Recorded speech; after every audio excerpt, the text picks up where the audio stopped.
Estamos en directo cuando son las 2:07, 1:07 en las Islas Canarias, desde el estudio 101 de la Casa de la Radio, con los saludos y la bienvenida más cordial de todo el equipo que esta noche se encarga de realizar el programa. En el control técnico, Elena Trapero y Paco Bermúdez, que ahora controla nuestro mágico sonido. Natalia Sotillos en la realización y coordinación. Rosa Rodríguez en la producción y locución. Y esta noche David Cuevas y Jesús Ortega en la redacción, que vienen preparados para traernos un tema, dicen, de esos que ponen los pelos de punta. Para todos nosotros un placer estar de nuevo juntos aquí abriendo este espacio en blanco.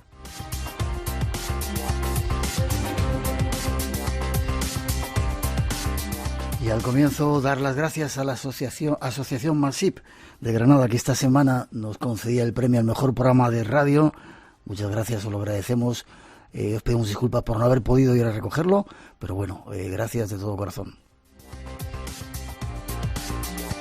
Y recordar que la próxima semana estamos en Albacete y vamos a realizar el programa desde el Palacio de Congresos de Albacete. Estáis todos invitados a estar con nosotros. Será a partir de las 10 de la noche a las 22 horas en un falso directo. Ahí os queremos ver cara a cara al espacio en blanco y un montón de misterios juntos. Y abrimos canales de comunicación. Tenemos 5 premios para daros las gracias por toda vuestra participación. Teléfono de llamada gratuita 900-137-137, el email espacioenblanco@rtv.es y nuestras redes sociales, Blanco Radio en Twitter y en Face. Nos buscáis y por ahí estamos. Y además tenemos un WhatsApp que atiende desde Barcelona, 652, es el número 652-03-5934, por si queréis mandar algún sonidito o alguna otra pregunta. Y vamos ya con un avance de los temas que nos esperan esta noche, con la recomendación, como casi siempre, de que no os los perdáis.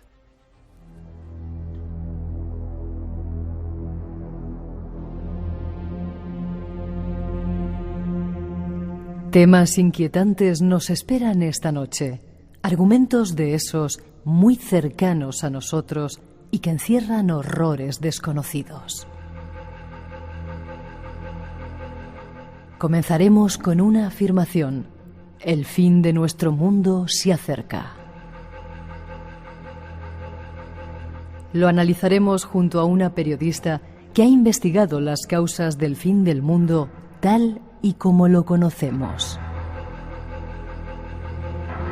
Y al contrario de lo que pudiera parecer, no serán profecías inciertas, no. Son afirmaciones reales de cómo está cambiando nuestra realidad y nuestra forma de vida. Será apasionante conocerlo.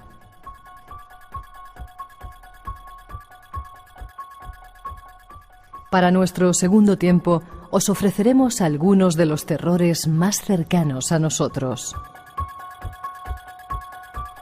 Esos que causan los muñecos. Esos que producen los payasos. Un tema aterrador que ha vuelto a estar de actualidad en estos días. Estas son nuestras intenciones de hoy. Prepárate para descubrir algunas verdades ocultas que pueden cambiar nuestras vidas.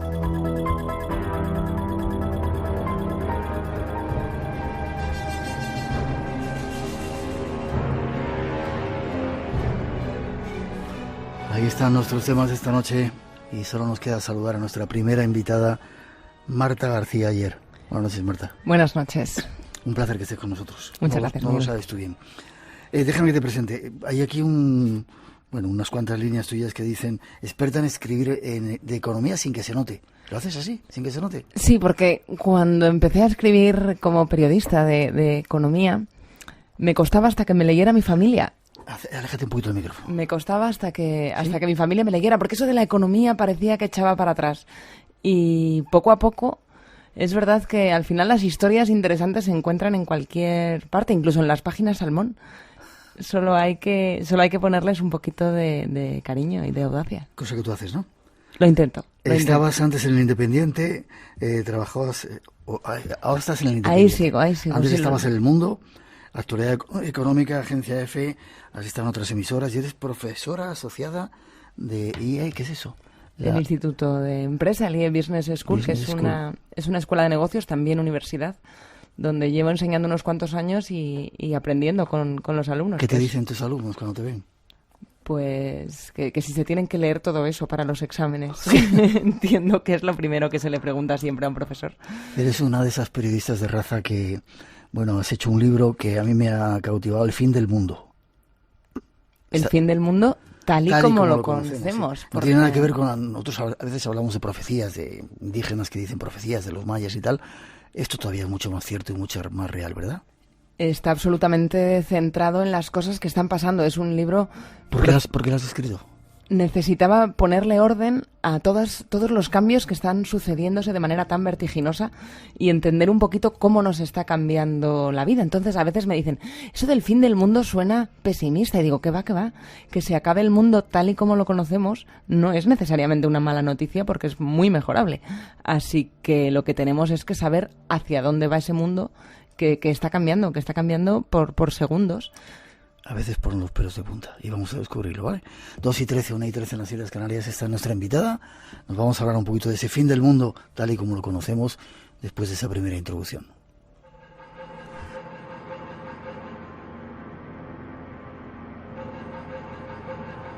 El mundo, nuestra forma de vivir se acaba. Esa es la opinión unánime de todos los expertos en prospecciones. Nuestra forma de vida, tal y como la conocemos, está a punto de expirar. Dicho de otra forma, el fin del mundo se acerca. Igual que en el siglo XX desaparecieron imperios que parecían eternos. Igual que se extinguieron preceptos morales que habían durado 1000 años y dogmas científicos resultaron falsos, en el siglo XXI vamos a decir adiós a muchas de esas tecnologías, costumbres e ideas que forman parte de nosotros desde que nacimos. Y la misma suerte que corrieron los videoclubs, el fax y la URSS, la vivirán en breve muchas de las profesiones y los aparatos que nos rodean. ¿Cuánto de lo que vemos y conocemos se desvanecerá? Internet, el Wi-Fi, Google han cambiado nuestras vidas para siempre.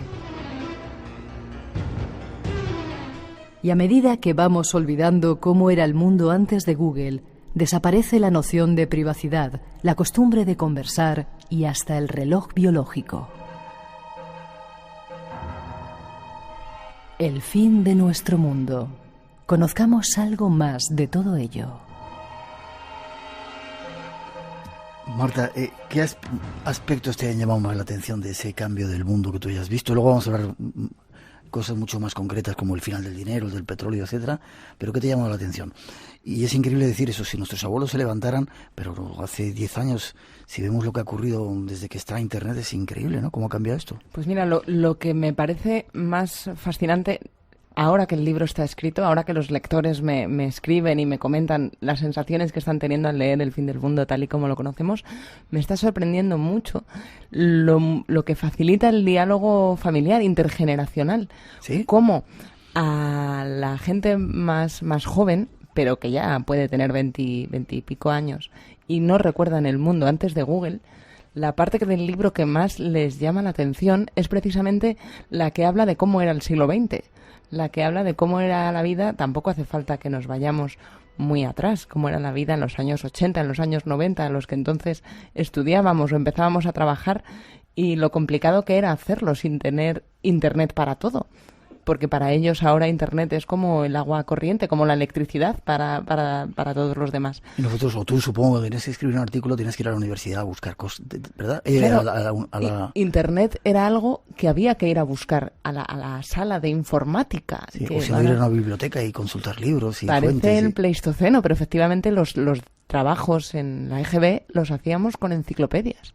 Y me está resultando muy interesante lo que sorprende un pasado tan cercano como ese y que al mismo tiempo, ayer mismo, que hicimos la presentación del libro en León, me pareció fascinante que una señora de pues mayor se me acercara a pedirle que se lo dedicara a su hermana que cumplía 86 años porque quería que contarle lo que ella había visto en la presentación y que comprendiera cómo está cambiando el mundo, porque la parte que le fascinaba a ella era la que habla del futuro.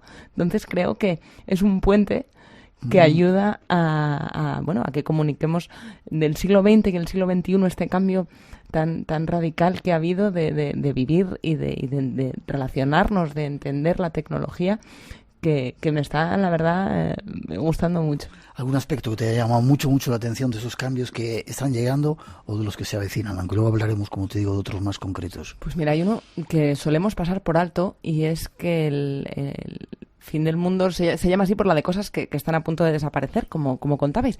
Y entre las que están a punto de desaparecer puede que estén precisamente algo tan cotidiano actualmente como los teclados, como las pantallas táctiles, como el hecho de tener que tocar la tecnología para decirle lo que tiene que hacer para nosotros, porque poco a poco lo que se va desarrollando más es la voz como manera natural de relacionarnos con ella, y eso es algo que la verdad cuando empecé a investigar me abrió todo un mundo de posibilidades y me encantó imaginar cómo va a ser esa relación nuestra con la comandos tecnología. Que actúan con la voz o que tú digas un texto. Claro, y que en realidad escrito. ya los conocemos, ya existen, son Siri, es la inteligencia artificial a mí eso más... me da un miedo que ni siquiera les hablo. Sí, por si acaso me responden. Están escuchando, aunque no les hables, te escuchan. Sí. No sé si eso te tranquiliza o te inquieta. Entiendo que te inquieta más. Pero al final es como el ser humano aprende. Primero con el tacto y luego ya se comunica hablando. Hasta ahora con las máquinas nos hemos comunicado tocándolas y a medida que vayan aumentando su inteligencia nos comunicaremos con ellas, pues como estamos haciendo tú y yo ahora con la voz.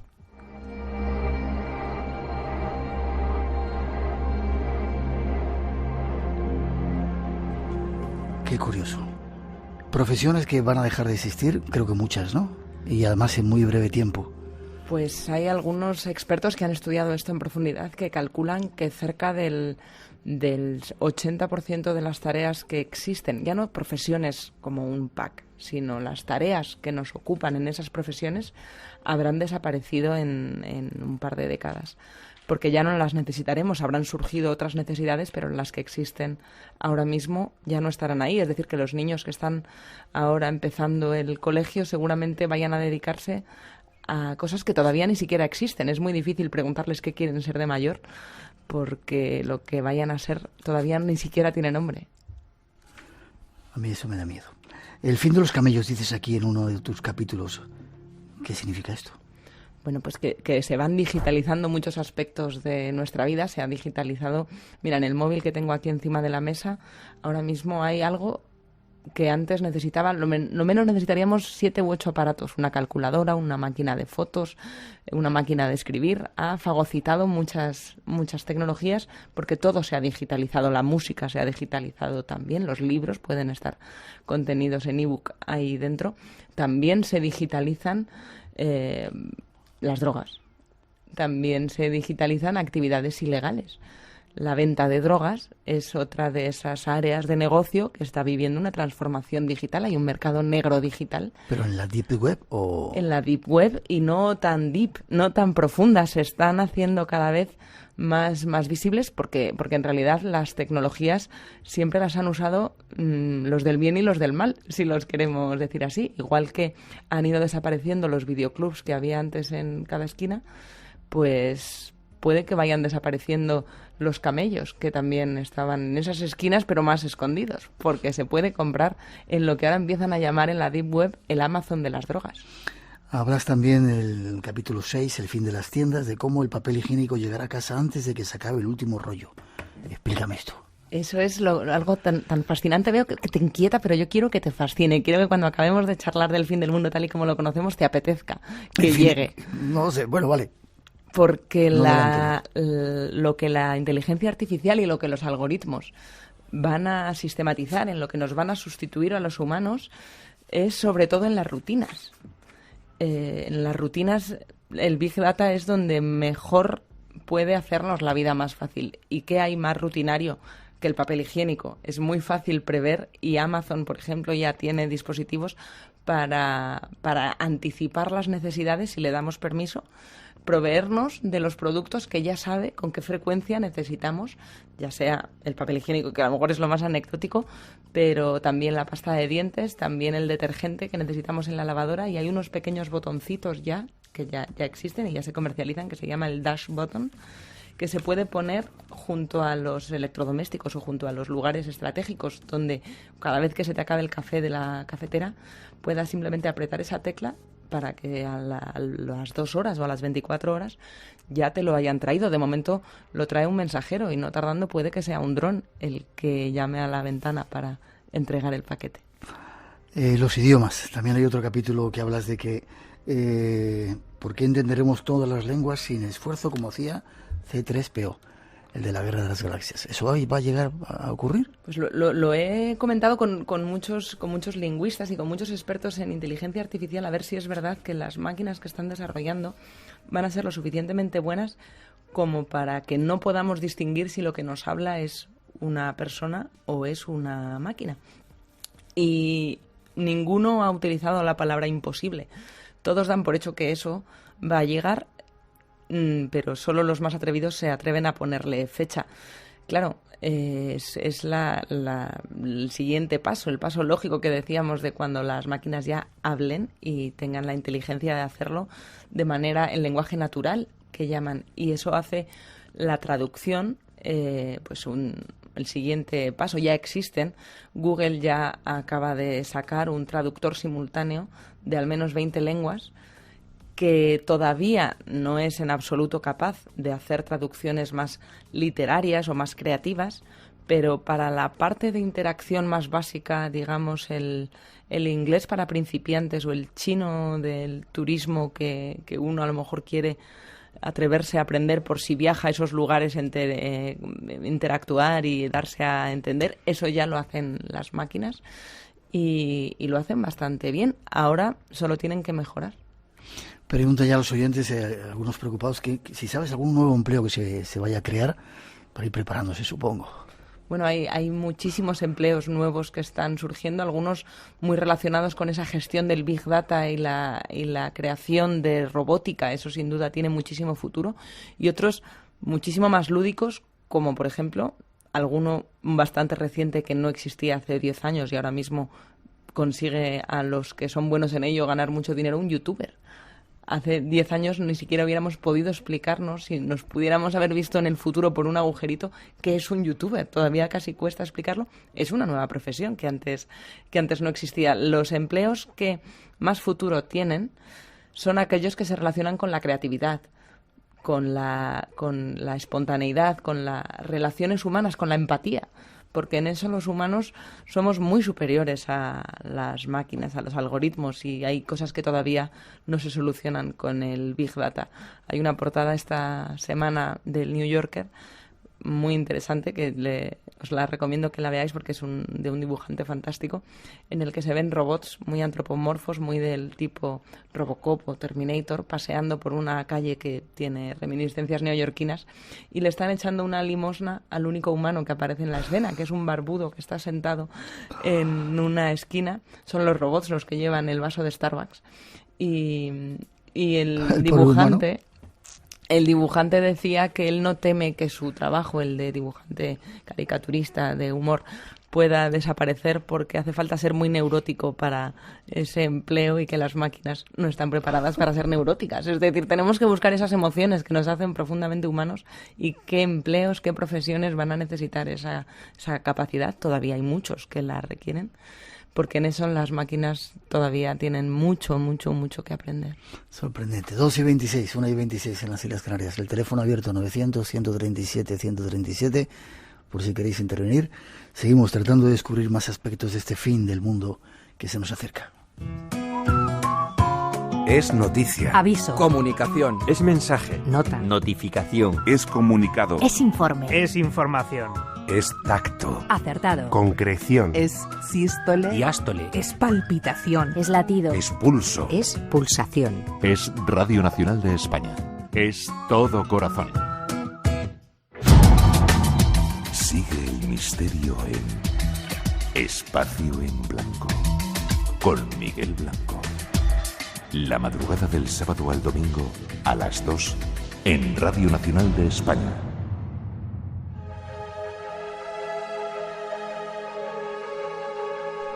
Muchos de esos profetas del mundo moderno auguran el fin del dinero físico. Los bancos y las tecnologías se observan y compiten para comprender si ha llegado el fin de la era del dinero en efectivo. Imaginar una sociedad que a medio plazo funcione sin billetes ni monedas es fácil ya en países como Dinamarca, donde 1 de cada 3 ciudadanos realiza transacciones solo a través del móvil. Otros estados del norte de Europa, como Alemania y Suecia, siguen sus pasos.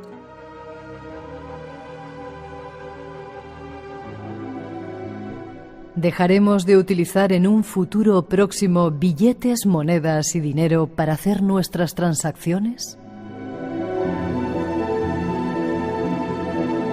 Nuestra invitada nos da más datos sobre ello. Este es un capítulo que a mí me llama mucho la atención de tu libro, El fin del dinero. Y hemos elegido esos cortes, algo que está ocurriendo ya. ¿Vamos a dejar de utilizar moneditas y billetitos para ir a comprar a la tienda y...? No me cabe ninguna duda. Es más de que lo veremos. Nosotros veremos ese cambio, no hay que esperar mucho. De hecho, en España ya se están haciendo eso que en Suecia y en Dinamarca ya es una realidad. Muy poca gente lleva dinero en el bolsillo, dinero en efectivo. En España, en Cantabria, en un pueblo que se llama Suances, ¿sí?, lo están empezando a poner en marcha como programa piloto. Y todavía hay gente, pues sobre todo la gente mayor, que es más reticente, pero van a hacer la prueba unas semanas a ver qué tal, porque es un cambio natural. Al fin y al cabo, los billetes no dejan de ser una tecnología. Es una tecnología que tiene 400 años, pero una tecnología, al fin y al cabo, se inventó para resolver un problema que tenía la gente cuando, por una hiperinflación de la guerra de los 30 años de entonces, hubo que no podían hacerse las monedas tan grandes como el metal que deberían tener para el valor que hacía falta, así que se inventaron unos trozos de papel avalados por bancos que tenían un valor y se aceptó. Ahora esa tecnología, digamos que es muy fácilmente superable con la tecnología que tenemos. ¿Y que serán tarjetas o, como ya se ven en algunos anuncios de televisión, el teléfono móvil llegas y pagas con...? Hombre, las tarjetas son una tecnología también muy interesante que nos cambió mucho la vida, pero no deja de ser también una tecnología muy del siglo XX. Es plástico.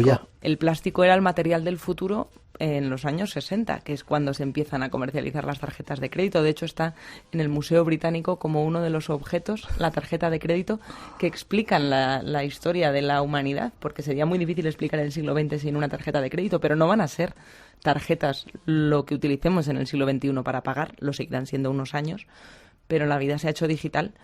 Y ahora mismo el teléfono es una manera de pagar, pero también la biometría se está desarrollando. Hay bancos españoles que ya permiten abrir una cuenta corriente con un selfie. ¿Cómo? Explícame eso. Se puede hacer uno para probar tu identidad. Antes sí, teníamos que ir, firmar, enseñar el DNI.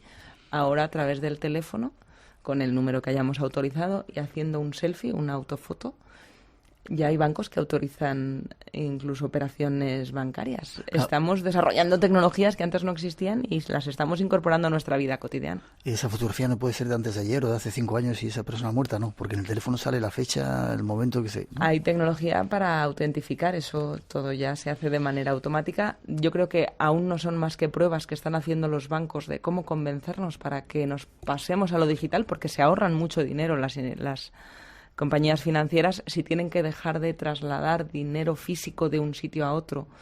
Es muy costoso y muy sucio el dinero. Estamos acostumbrados a él, pero es muy poco eficiente en realidad.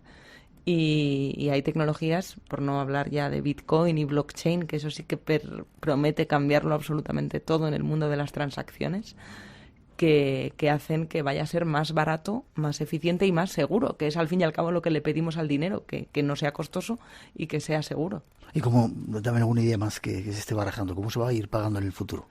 También la biometría, el hecho mismo de certificar quiénes somos con la simple mirada, eso ya se está ofreciendo. Y fíjate, si es algo cotidiano, por ejemplo, en los países escandinavos, como comentábamos, que se dieron cuenta que para ayudar a los homeless, a la gente sin techo, que hay ONGs a las que les ayudaban a vender periódicos como aquí La Farola, la gente quería ser solidaria, pero no podía, porque cuando querían darles unas monedas no llevaban nunca en el bolsillo.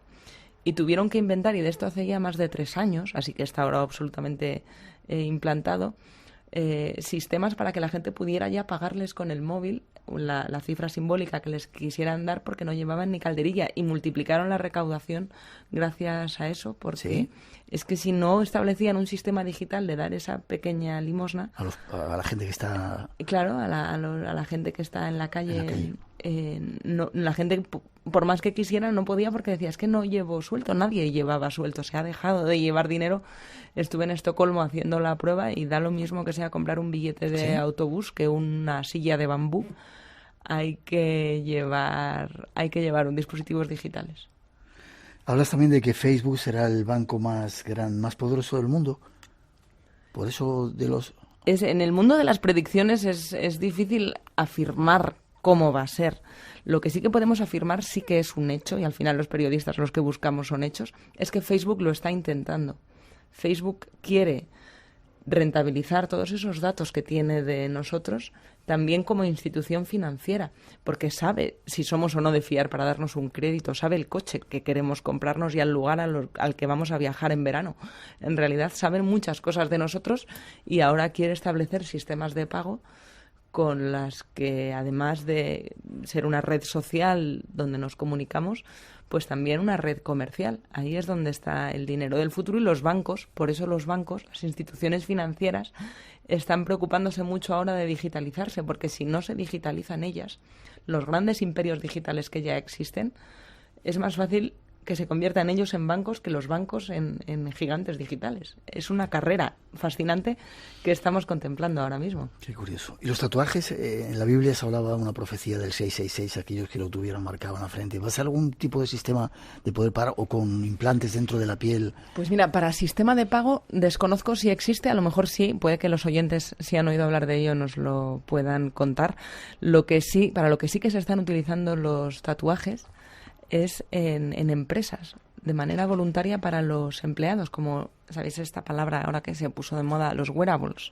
como los relojes, los smartwatch y demás, que permiten no tener que llevar, por ejemplo, tarjetas de identificación para entrar en los edificios, porque con un tatuaje que voluntariamente los empleados quieren implantarse... Hasta ahora voluntariamente, igual nos obligan a hacerlo. Los invitan, de momento están en fase de prueba, pues puedes tener ese pequeño chip, ese reconocimiento que va acumulando datos de tu día a día, y en el futuro podrían ahorrarnos esa molestia, entre comillas, de tener que sacar el teléfono móvil para todo, si ya lo llevamos implantado muchas de sus funciones en la muñeca.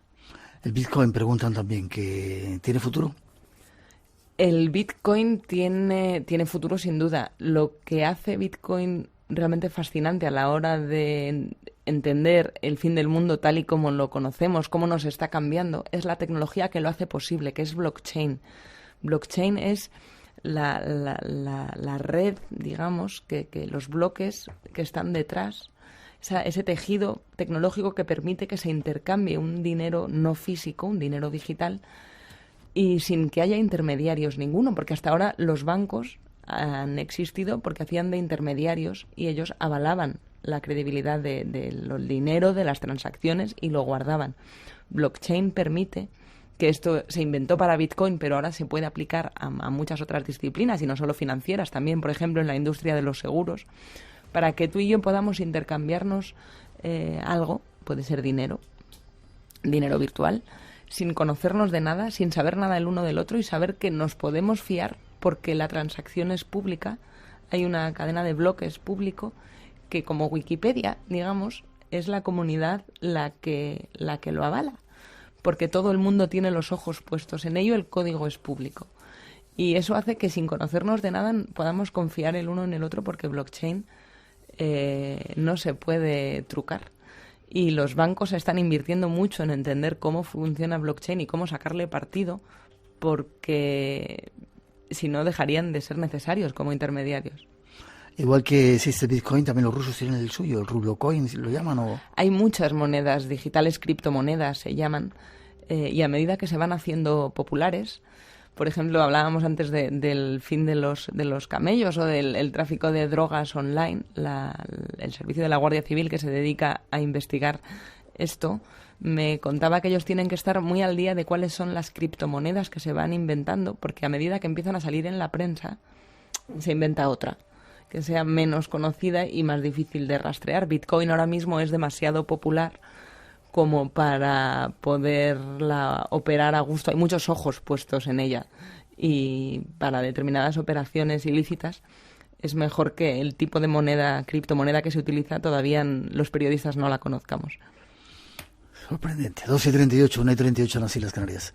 ¿Verdad? Paco se queda así como yo con una cara diciendo, vaya mundo que nos espera. Seguimos adelante, hay más datos que queremos daros. Esta noche, en Espacio en Blanco. De pequeño, crees que el universo gira alrededor de ti. Crees que siempre te van a proteger y a querer. Pero, un día, te das cuenta de que no es verdad. Porque cuando eres un niño y estás solo, los monstruos ven que eres débil y ni siquiera los ves venir. Hasta que es demasiado tarde.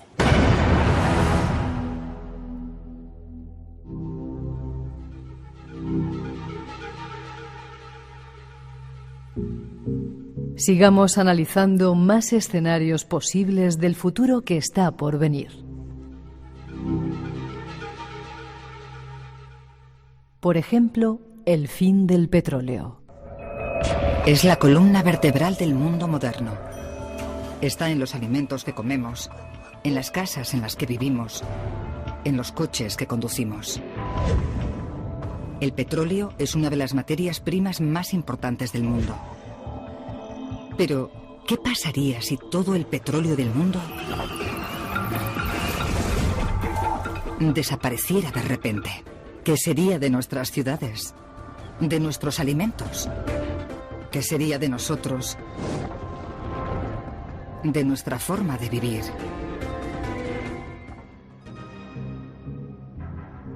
Un mundo sin petróleo puede que esté más cerca de lo que imaginamos.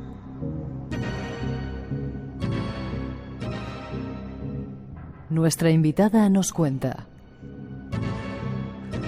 Hay algunos profetas que dicen que quedan 2 telediarios para el petróleo, ¿no? Bueno, es que el fin del petróleo no creo que vaya a llegar porque se acabe, sino porque el último barril costará 0. Ya nadie lo querrá. ¿Sí? Sí, esa es el gran cambio de enfoque hacia el que se acabe el petróleo, porque en el siglo XX y al finales del siglo XX el que escaseara el petróleo, que se llegara a acabar, era el apocalipsis. Es, por ejemplo, en la película Mad Max, la recordaréis, con Mel Gibson muy jovencito, el planteamiento de ese mundo posapocalíptico. No sabíamos bien qué los había llevado a vagar por ese mundo en el que las guerras se producían por los barriles de petróleo. Lo que estaba claro era que el que tenía ese barril era el que tenía el poder, porque era muy difícil conseguirlo, y era ese mundo de los años 70 en el que la crisis del petróleo nos hizo pensar que lo que más podíamos temer en el mundo del desarrollo era que se acabara el oro líquido. Y ahora en el siglo XXI el cambio de paradigma es total. Hasta la OPEP da por hecho que el petróleo no va a ser el combustible del futuro. Los ecologistas son más optimistas en sus predicciones de cuándo dejaremos de pelearnos por el petróleo y cuándo empezará a perder valor, porque habrá otros combustibles más limpios que muevan el mundo. Y los productores de petróleo son más conservadores y retrasan hasta el año 2050 ese cambio. Pero los más optimistas creen que en la década de los 30 el petróleo ya no va a ser el combustible principal, y eso, claro, es un cambio tecnológico por una parte, pero geopolítico en otra, absoluto, porque los países que son poderosos, que conocemos hoy, son poderosos por la relación que tienen con el petróleo. Si no, no hubieran podido tener todo ese dinero. Ha sido una transferencia de recursos de unos países a otros, a los productores de petróleo, brutal, que no se ha dado en ningún otro momento de la historia, ni siquiera en la transferencia de recursos que pudo suponer el oro de América a Europa en el siglo XVI y XVII. Ese intercambio de recursos es inferior al que ha supuesto el petróleo, lo que le pagamos los países que no tenemos petróleo a los que sí lo tienen. Si ese petróleo deja de ser necesario para mover el mundo, que eso sí que es, ¿verdad, Miguel?, el fin del mundo tal y como lo conocemos. ¿Y qué otras energías se prevén? Aparte, no sé, pues las energías limpias eólicas, cada vez son más relevantes y cada vez hay muchas más posibilidades de ser rentables, que es bueno, ya lo son, pero de ser masivamente rentables. El cambio se va a producir, dicen los economistas que estudian esto, cuando el petróleo sea innecesario para los aviones. Porque estamos siempre en la batalla del coche eléctrico, cuando las ciudades eran limpias y cada vez la fecha está más cercana, hacen falta muchas inversiones públicas para facilitar ese cambio, porque vamos a ganar todos respirando un aire más limpio, pero realmente el punto de inflexión va a ser cuando no haga falta petróleo para los aviones. ¿Y qué otro combustible pueden tener los aviones? ¿O con qué puede funcionar? ¿O no vamos a hablar de otra manera? ¿O? Ya se están haciendo pruebas con aviones eléctricos. De hecho, incluso en Dubái son más bien drones autotripulados, se conducen solos y son taxis voladores. Básicamente, Dubái ya los está probando y son una manera de evitar los atascos imposibles, hasta que también sea masivo el tráfico aéreo, claro, pero de momento para grandes aviones comerciales habrá que esperar mucho, pero para ver más movimiento de tráfico individual o de pocos pasajeros ya se están haciendo pruebas y tecnológicamente ya es posible, solo que todavía es muy caro. Hay muchos inventos o muchos intentos, como por ejemplo el Hyperloop, un gran proyecto de Elon Musk, el creador de Tesla y de SpaceX, de los viajes al espacio, que quiere que todos conquistemos Marte y podamos hacer viajes privados allí. Pues este millonario sudafricano que ha montado su imperio en Estados Unidos también está trabajando en el Hyperloop. Es su gran promesa que podamos hacer Madrid-Tánger, por ejemplo, en media hora. ¿Sí? Viajando a 1.000 kilómetros por hora o más incluso. Es un sistema de transporte que todavía está absolutamente en fase de pruebas. Genera mucha inquietud eso de imaginarnos viajando a 1.000 kilómetros por hora, pero es muy curioso ver cómo la prensa del siglo XIX recogía el invento del ferrocarril. Se planteaban si viajar a esa velocidad 40 kilómetros o 50 kilómetros por hora era ya. Si el cuerpo humano podría resistir, si no se nos saldría el corazón del pecho viajando en ese nuevo invento llamado tren. Y había gente que no quería montar porque tenía miedo de que a lo mejor a esa velocidad el cuerpo, pues poco menos que explotaba. Y esos son los miedos que ahora nos entran cuando nos hablan del Hyperloop, y habrá que esperar a que llegue el futuro para descubrirlo. Coches eléctricos ya están funcionando, luego vamos a ver en el siguiente módulo algo más de ello, pero coches de agua o con otro tipo de combustibles, hidrógeno, no sé. El hidrógeno es otro de los combustibles que se está estudiando, y seguramente el material y el combustible del que está hecho el futuro todavía no lo conocemos. Se está investigando mucho el grafeno, ya no como combustible, sino como material, porque además de la energía también hay que pensar en cómo se construyen las cosas y cuánto pesa, cuáles son sus cualidades. El siglo XX sería inimaginable, como lo hemos conocido, de no haber sido por el acero. Hasta que no se hizo posible el acero. Es curioso porque la Torre Eiffel, que es de hierro, cuando fue construida ya el hierro pasaba a ser algo más... ya no era el futuro era el acero, porque era muy difícil construir grandes edificios del hierro, siempre había impurezas que podían ponerlo en peligro. Claro, hasta que se descubrió el acero hubiera sido impensable hacer un rascacielos, un edificio de más de 10 pisos, por eso las casas eran más bajas. Y si le hubieran preguntado a alguien en el siglo XIX cómo serían las ciudades del futuro, no hubiera sabido que el acero iba a estar ahí. Seguramente todavía ni siquiera tenemos la palabra que defina cuál va a ser ese combustible, está por descubrir, pero sería muy presuntuoso por nuestra parte pensar que los combustibles importantes ya los conocemos todos. 2:47, me estás dejando sorprendido, cada vez más. 1:47 en las Islas Canarias. Seguimos adelante, hay más inventos que pueden cambiar nuestro mundo, ya veréis. Espacio en Blanco. Tu cita con lo desconocido. En Radio Nacional. Con Miguel Blanco.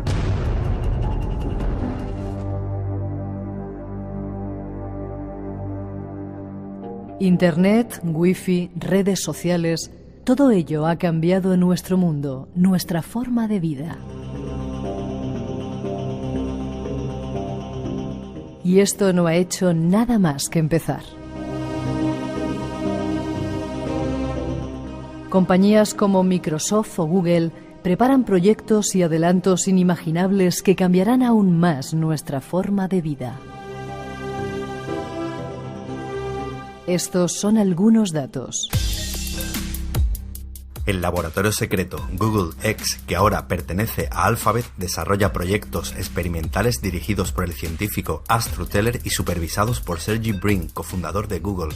En este laboratorio trabajan científicos e ingenieros desarrollando tecnologías innovadoras relacionadas con la energía, el transporte, la comunicación o la salud. Estos son proyectos de Google que cambiarán el mundo. Vehículos autónomos. Desde 2014, Google cuenta con su propio coche autónomo. Es un biplaza eléctrico que se recargará por inducción magnética. Funciona con solo indicarle la dirección de destino y cuenta con un software capaz de detectar cientos de objetos distintos simultáneamente y reaccionar en consecuencia. Ya se han recorrido cerca de 3 millones de kilómetros sin que se hayan producido accidentes.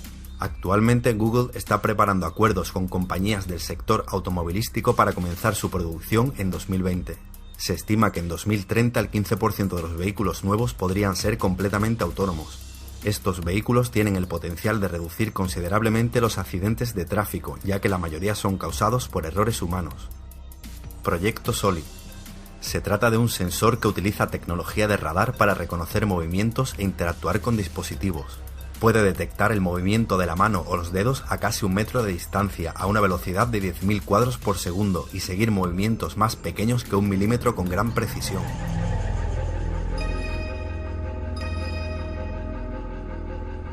Son solo 2 ejemplos, hay muchos más. ¿No me digas, Marta, que haciendo solamente así con la mano, uno va a poder, sin tocar las cosas, va a poder interactuar con los aparatos?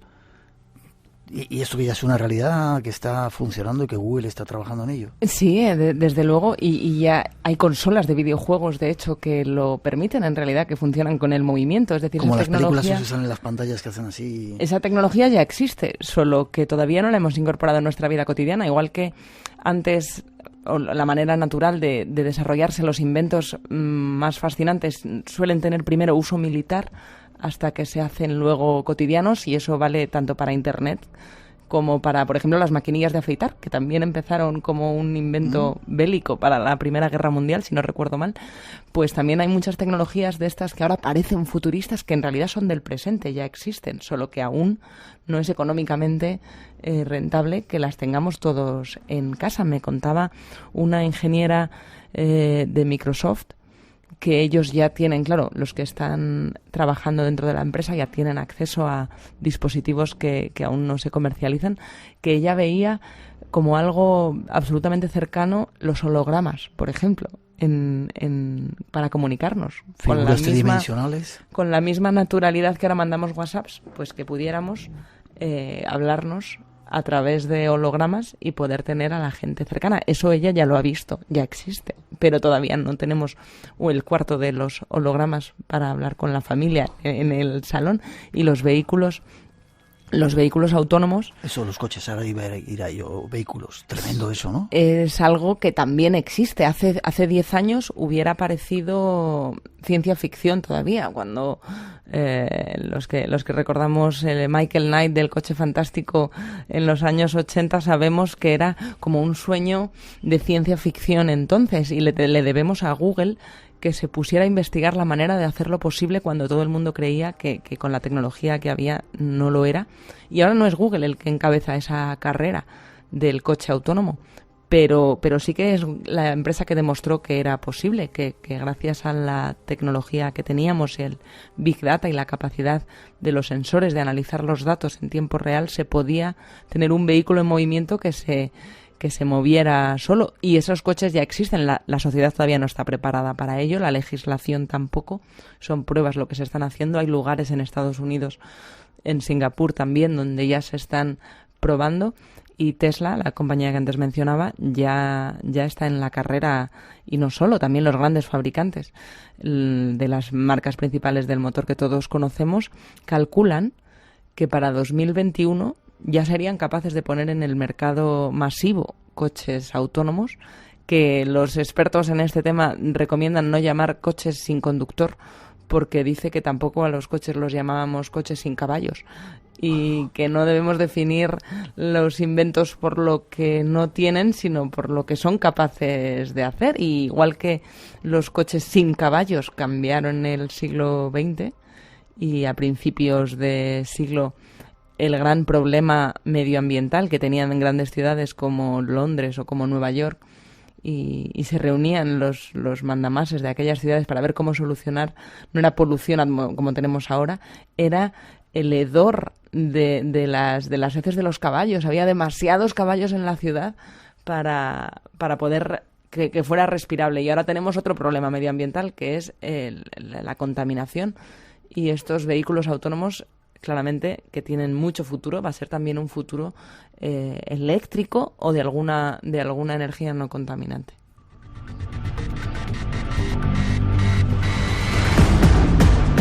Nos preguntan si Amazon, Facebook, Tesla, Google, Microsoft van a dar forma a nuestra vida cotidiana en el futuro. Ya lo están dando, ¿no? Lo están dando absolutamente. Son ahora los nuevos imperios a los que damos nuestros datos, a los que les dejamos que sepan casi todo de nosotros y muchas veces ni siquiera somos conscientes de cuánta información les estamos proveyendo de manera voluntaria, porque lo que nos dan a cambio, a juzgar por las cifras de ventas que tienen, nos compensa.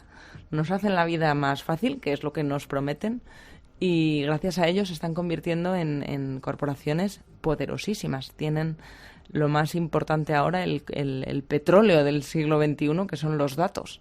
Eso sí que es poder ahora mismo, y eso es lo que tienen estas empresas de nosotros. Absolutamente dominan la vida cotidiana. Hace 10 años no existían los smartphones. iPhone ha cumplido ahora 10 años precisamente. No existía WhatsApp. Y fíjate si da forma a nuestra vida cotidiana WhatsApp. Y no tiene ni una década de vida. Ya. Vemos aspectos un poco extraños. Por ejemplo, nos dicen, ¿cómo se explica que aplicaciones como Siri den respuestas del tipo, hoy no tengo ganas de tomar decisiones? Es decir, ese tipo de tecnología puede decir, oye, que hoy paso de ti. Ha sido programada para ello. Están ahora mismo tratando de hacerla lo más humana posible. Y en vez de decir, no tengo información o ese dato no he sido programada para responderlo, también a Siri la están enseñando a ser irónica, o lo más parecido a la ironía programada, a contar chistes. Siri también cuenta chistes. Si le dices, Siri, cuéntame un chiste, o Cortana, que es la de Microsoft, cuéntame un chiste, ¿sí? Te lo cuenta. A veces tienen más gracia, a veces tienen menos. También están preparados para dar una respuesta digna a preguntas subiditas de tono erótico, porque también la gente se las hace. Y ha habido programadores que están dándole vueltas a de qué manera hacerla sonar lo más humana posible. Y claro, los humanos también queremos que nos hagan reír. En un minutito, ahí el proyecto Neuralink de ese colega de Tesla que quiere aunar la fusión hombre y máquina. ¿Te queda 5 minutitos después de las noticias para terminar? Aquí me quedo, claro que sí. Pero cuéntame un poquito eso de ese proyecto, el Neuralink. Pues Neuralink es una de las promesas más ambiciosas, es otra pata de las promesas ambiciosas que está haciendo Silicon Valley. La más ambiciosa, sin duda, es curar la muerte. Eso quieren hacer, está Google también en esa carrera. Y Neuralink lo que propone es, bueno, imagina que todavía no conseguimos alargar la vida, vencer al envejecimiento, que hay mucha tecnología y mucha ciencia puesta ahora para lograrlo. Pues, ¿qué podemos hacer para ganar vida? Y es, consigamos descargar la mente humana en un dispositivo tecnológico y así podremos conversar, entre comillas, conversar con antepasados, con familiares, con seres queridos que hayan podido fallecer, pero que su conocimiento permanece. Es una mezcla de Heidi, digo yo en el libro, de Heidi y Matrix, porque poder conversar con con el abuelo que uno echa de menos muchos años después, cuando ya es adulto, porque se ha podido conservar su saber y su memoria en un dispositivo externo. ¿Y eso lo hablan ya de para los años 30, 2030? A mí me parece eso muy ambicioso, muy marketingiano. Hay mucho marketing también en las empresas que están dándole forma al futuro, pero desde luego ya saber que están trabajando en ello es interesante.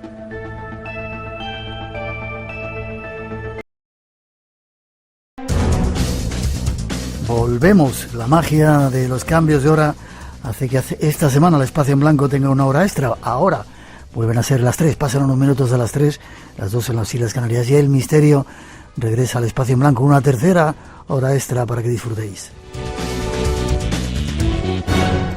Después de esas 2 horas especiales desde Albacete, seguimos con un poco más de tranquilidad. Vamos a seguir viaje por algunos enigmas de nuestro mundo. Un placer que sigas ahí conectado, disfrutando de esta hora extra del programa en Radio 1, Radio 5 y escuchándonos en la radio online a través de todo el planeta. En esta nueva hora 2 temas nos esperan y ahí va un avance de lo que os queremos ofrecer, ya veréis.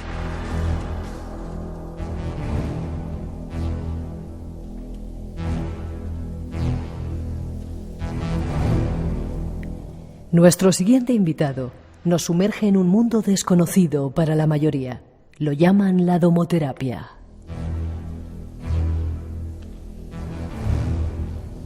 El autor es arquitecto, pero su verdadero oficio es el de sanador de viviendas que están enfermas. Es domoterapeuta.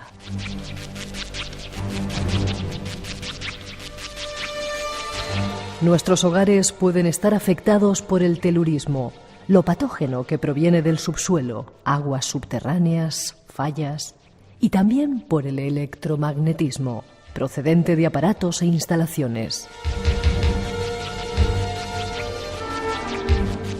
Pero pueden existir además otro tipo de influencias más espirituales.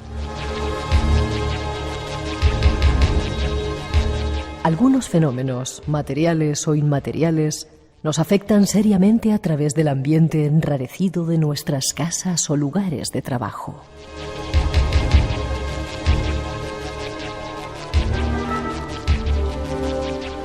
Los fenómenos espirituales pueden y deben ser estudiados. En particular, la parasitación por entidades es muy poco conocida y generalmente mal interpretada. Todo fenómeno patógeno puede ser estudiado y sanado por vía espiritual. La luz, en su acepción espiritual, es el arma más fiable y segura para conseguir la neutralización de las distintas patogenias ambientales. Son algunos apuntes de la domoterapia. Descubramos algo más en los próximos minutos.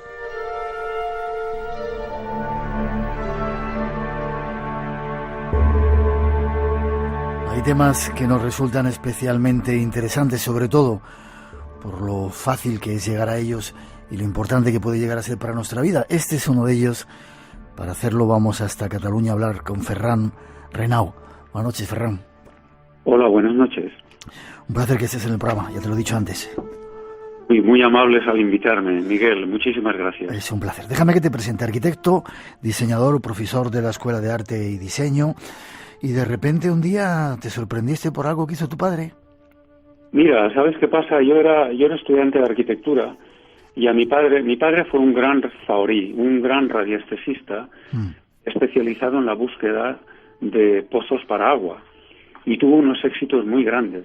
Claro, yo estaba en los últimos cursos de arquitectura, llegaba a casa de vacaciones, llamaba a mi padre y yo veía lo que hacía mi padre. Mi padre decía, mira, aquí, pues bueno, aquí hay que excavar. Venía una máquina, excavaba y allí aparecía agua. Y además a los metros que él decía, seguro. Seguro, y además con la calidad que él decía. Uh-huh. Y es más, lo llamaban, en este caso, ingenieros digamos, de la Diputación de Castellón, sí, y en otra ocasión de Teruel, porque no se aclaraban. Yeah. Y mi padre encontraba la respuesta, y una respuesta correcta que luego se demostraba en la práctica. Uh-huh. A veces me dicen, mira, tú es que has heredado las facultades de tu padre. Y digo, no, que va. Y yo lo que he heredado es una cosa mucho más valiosa.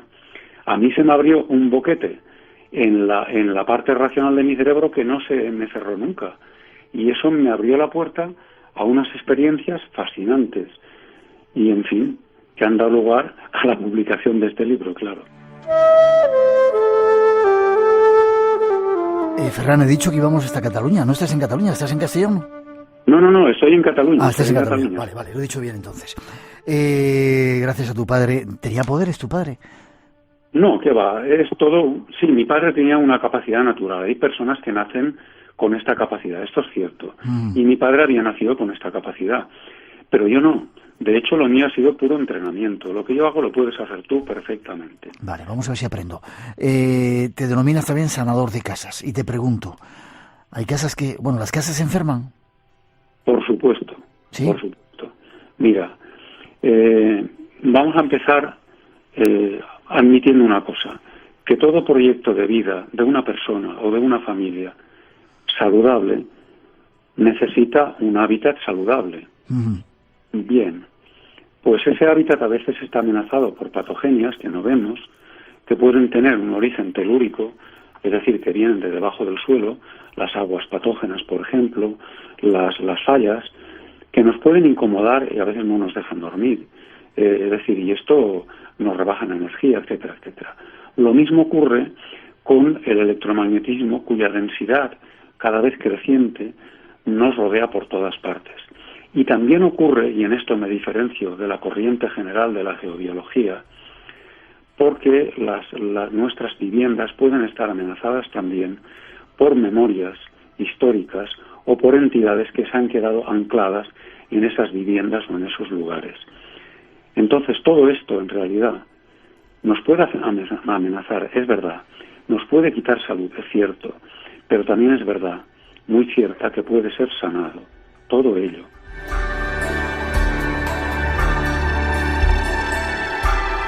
Me sorprende, Ferran, que un arquitecto como tú diga, entre las causas, aguas, pueden ser aguas fecales, fallas, electromagnetismo, memorias de las personas y entidades. ¿A qué te refieres cuando hablas de entidades? ¿Espíritus? Mira, los espíritus es una manera general, como la palabra entidades, de hablar de este tema, ¿no? En realidad, vamos a diferenciar en dos campos diferentes, ¿no? En primer lugar, las almas desencarnadas que por alguna razón no han completado su tránsito y se han quedado por aquí. Estas almas nos pueden parasitar personalmente o pueden parasitar nuestras casas.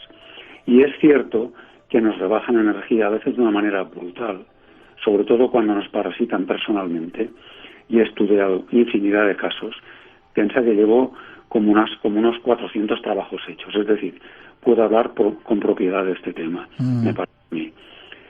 Pero hay que tener en cuenta una cosa. No se trata de hechos parapsicológicos que correspondan a una entidad, digamos, a un ámbito difuso, analizable desde la psicología o la parapsicología. Para nada. Son hechos detectables, perfectamente sanables. Y desde luego son patógenos. ¿Cuándo lo son? Que no son siempre. Existen almas desencarnadas que no nos hacen ningún daño, pero que resulta que se colocan en nuestras casas, se refugian, porque en nuestras casas hay más luz de la que ellos tienen en su propia vida. En este sentido, actúan como las polillas, viven en la oscuridad, pero se atraen por la luz. Ya. Me has cambiado un poco la idea que tenía de la entrevista con todo esto que me cuentas. Hablas de memorias también. ¿Qué significan esas memorias? ¿Infestaciones o sentimientos muy profundos que se han quedado ahí, emociones en la casa? Claro. Siempre se trata de memorias emocionales. Por ejemplo, estando en una casa muy curiosa, en el Maresme, en la comarca del Maresme, me llamó una madre que tenía un niño pequeño y le estuve analizando la casa y dije, mira, aquí en esta casa no le pasa nada, yo la veo muy bien, únicamente veo una marca histórica, en realidad, pues aquí en la escalera, que me parece que corresponde a una caída. Efectivamente, su padre había caído ahí y en un momento de pánico, ese pánico es lo que se queda impregnado en esa escalera. Por cierto, que esa casa, si quiere luego hablaremos, esa casa no le pasaba nada, pero le pasaba, y mucho, al lugar de trabajo de esta madre joven. Pero luego hablaremos, si quieres. Espacio en Blanco, en Radio Nacional, con Miguel Blanco. Esta noche con Ferran Renau hablando de un tema apasionante. Me ha vuelto a sorprender. ¿Cómo llegas tú a una escalera y sabes que que alguien se ha caído? ¿Qué instrumentos llevas para analizar una casa? Mira, Miguel, yo soy un radiestesista artesano. Trabajo con el péndulo, con mi conciencia, y sobre todo las personas que nos ven actuar se piensan que hablamos con el péndulo. No es cierto. En realidad hablamos con nosotros mismos. Mira, las personas somos multidimensionales. Lo que pasa es que lo hemos olvidado. No nos damos cuenta de que somos multidimensionales. Y en algún momento tenemos unas capacidades que no provienen de esta tercera dimensión porque existimos en otras. Y entonces algunos lo hacen, los que tienen clarividencia, por ejemplo, pues lo pueden hacer con la visión. Los que tienen clariaudiencia lo pueden hacer con el oído, porque son clariaudientes, ¿no? En general, todas estas personas se llaman paragnostas. Pero claro, yo utilizo un sistema artesano basado en el péndulo o en las varillas, ¿no? Cuando pregunto dónde hay un lugar malo o qué es lo que le pasa a esta casa, pues en primer lugar hago un análisis general, ¿no? Y en segundo lugar voy al detalle.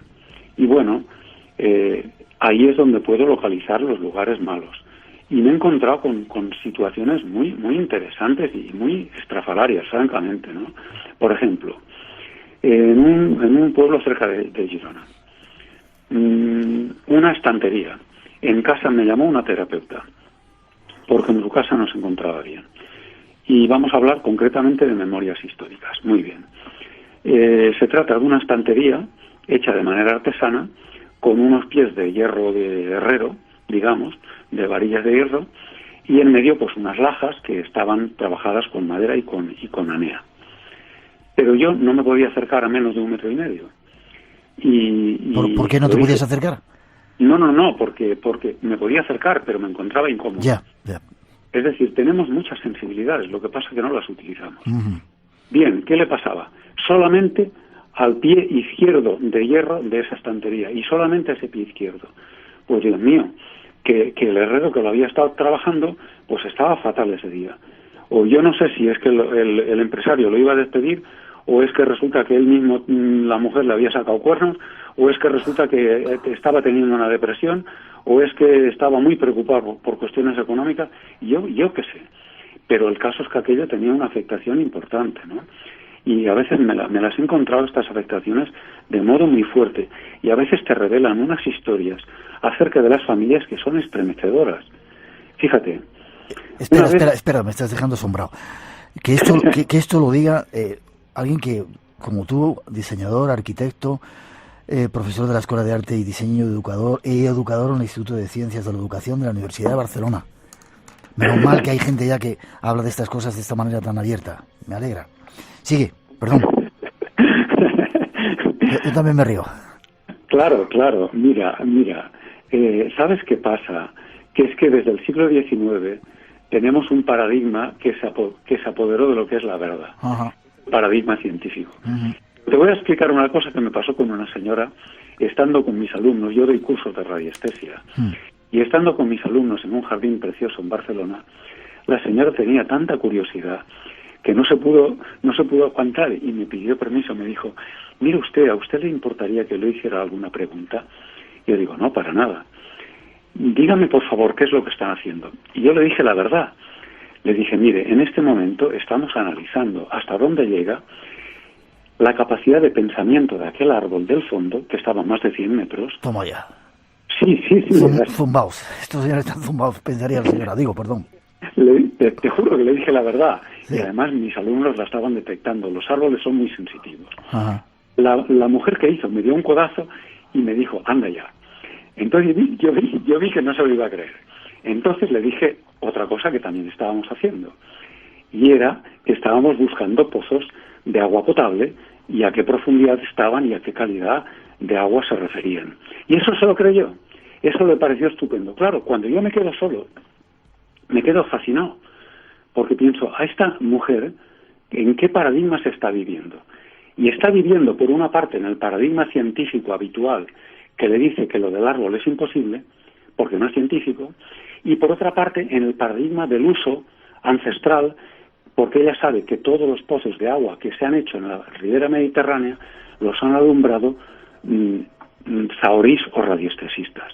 Y ella vive con estos dos paradigmas sin que le suponga ningún problema. Pero claro, a mí esto me fascina, ¿no? Esta dicotomía, ¿no? Esta facilidad que tenemos los seres humanos de aceptar lo que es verdad y lo que no es verdad. Aceptando verdades que a veces son desconocidas. Dime, Ferran, ya me has contado cómo haces ese estudio. ¿Cómo sabemos que una casa está enferma?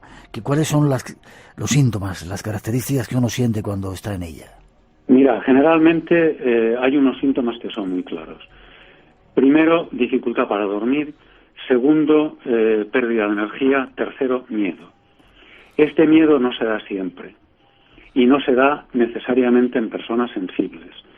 Y cuando existe miedo, siempre hay un problema de tipo espiritual, referido a veces a marcas históricas, pero muy a menudo a entidades, ¿vale? Precisamente quiero remarcar una cosa.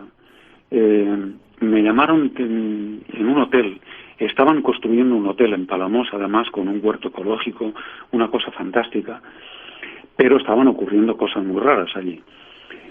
Y entre ellas, una habitación a la que los albañiles, quiero resaltar esto, porque a veces pensamos que las personas sensibles son las que se enteran de las cosas. No es cierto. Es que todos tenemos una capacidad muy grande. Lo que pasa es que no tenemos la certeza de que la tenemos. Allí los albañiles no se atrevían a entrar en una habitación. En esa habitación se había cometido un asesinato. ¿Pero ellos lo sabían o no sabían? No lo sabían, lo tuve que averiguar. Y se pudo sanar. Y por otra parte, en la planta baja, donde se reunían para comer, y donde, por cierto, se reunió una asociación relacionada con la India, que decidió hacer allí pues una comida de hermandad, de pronto empezaron a oír que la mesa hacía ruido, pero unos ruidos muy raros, como si alguien la estuviera golpeando. Y aquello, bueno, es una cosa que da risa, porque claro, al final se apartaron todos de la mesa, y entonces fue cuando llegó el miedo, porque nadie estaba tocando la mesa y allí sonaban ruidos, ¿no? Bien.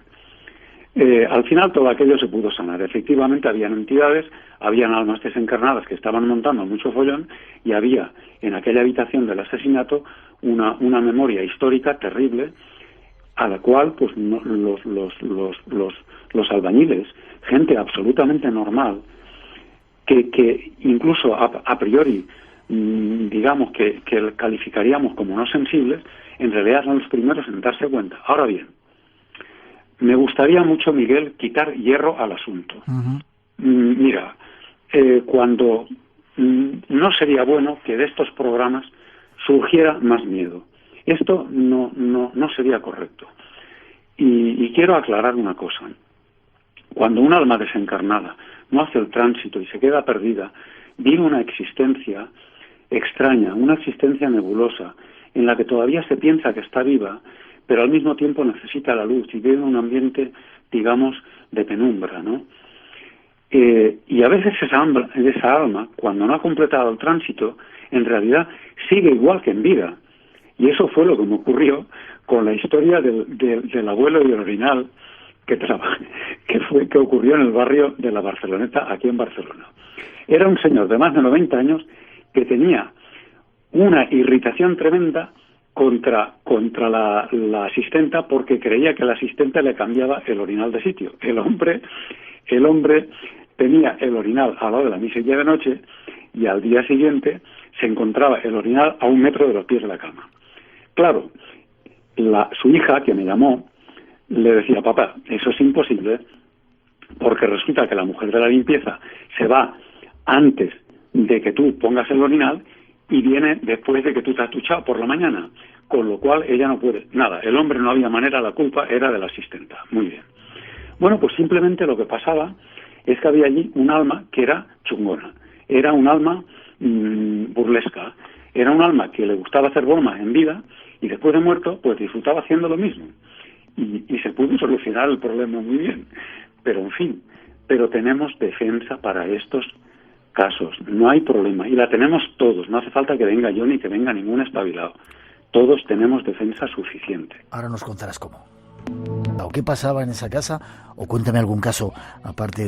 Fíjate, esa casa fue curiosísimo porque, mira, la mujer que me hizo, era una mamá joven y estaba muy preocupada por el nacimiento de su hijo, estaba embarazada, ella tenía un niño pequeño y estaba preocupada por el nacimiento de su próximo hijo. Y yo cuando vi que la casa estaba bien, le dije, mira, yo aquí no hago nada, tu casa está bien. Y entonces me confiesa una cosa espeluznante. Dice, mira, es que en la oficina donde yo trabajo han habido 6 nacimientos de niños con deformidades, con problemas psíquicos importantes o con problemas de borderline. Y yo claro, le pregunté, bueno, ¿y cuántas personas estáis en esa oficina? Me dijo, 12. Yo claro, me quedo aterrado. Yo digo, pero vamos a ver, eso entonces el problema no está en tu casa, el problema está en tu trabajo. Al final, y no voy a decir el sitio, era una oficina de una fábrica muy conocida en Barcelona. Tuve que entrar en esa fábrica que está rodeada de seguratas por todas partes. Tuve que entrar haciéndome pasar en plan espía a las 7 de la mañana por el padre de esta mujer. Y estuve analizando aquella oficina. Aquello era un infierno de entidades, un infierno de además, las aguas y todo el telurismo que había, además, no era solamente patógeno en un sentido general, además era radioactivo y además estaba poblado de infinidad de almas desencarnadas, una cosa muy desagradable. Yo decía, Dios mío, tienes que convencer a la gente que hay aquí para que pueda hacer la sanación en nombre de todos ellos, porque si no yo solamente te voy a poder sanar tu espacio. Yo lo voy a decir al cielo. Mis sanaciones consisten en ver que aquello no funciona y pedirle al cielo que lo arregle. Es que es así de fácil, no es tan complicado. Pero bueno, el caso es que al final aquello se pudo solucionar, el niño nació bien y no hubo ningún problema, ¿no? Pero la madre, pobrecita, estaba aterrada, ¿vale? A veces las personas no nos damos cuenta, y esto me ha pasado con un par de psicólogas y de asistentes sociales que trabajan en centros asistenciales de día. Y hay que tener mucho cuidado con estos centros cuando son de asistencia psicológica, que se acababan comportando como vagones de carga, porque las entidades que visitan aquellos lugares las detectan, ven que tienen luz, las siguen y luego, como en su casa hay más luz que en ese centro de día, resulta que se quedan en aquella casa. Esto me ha pasado ya en varias ocasiones.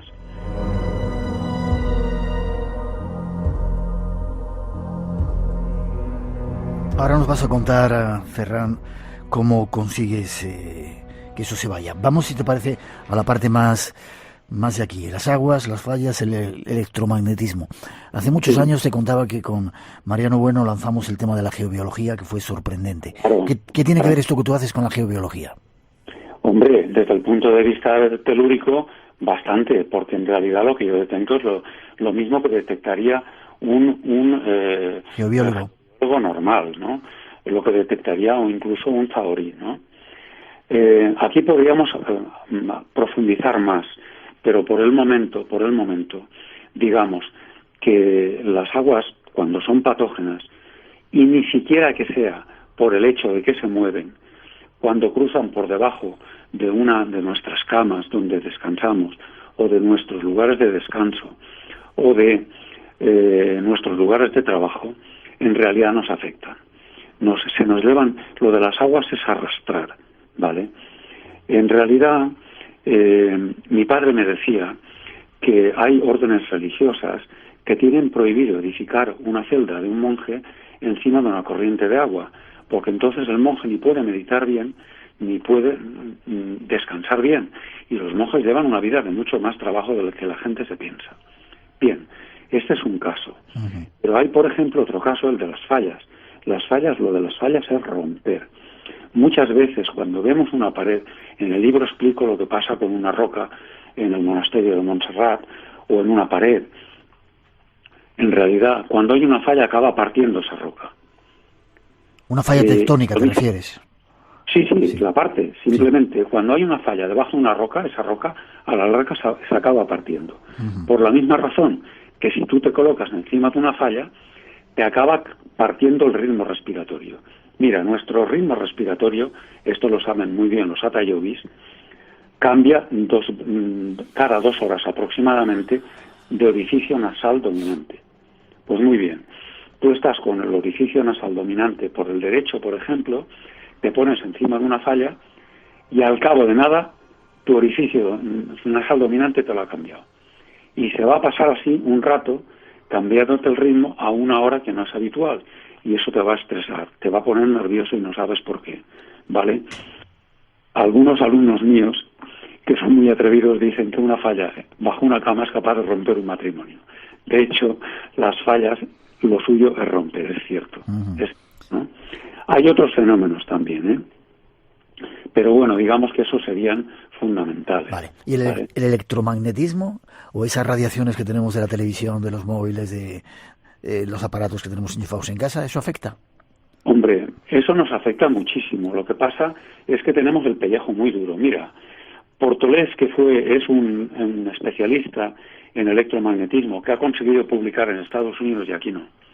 Él es valenciano y nos vino una vez a ilustrar cuando se hizo el Congreso de Bioarquitectura en el Colegio de Arquitectos en Barcelona en el 2011. En aquel momento nos dijo, mira, en este momento, es decir, en 2011, estamos soportando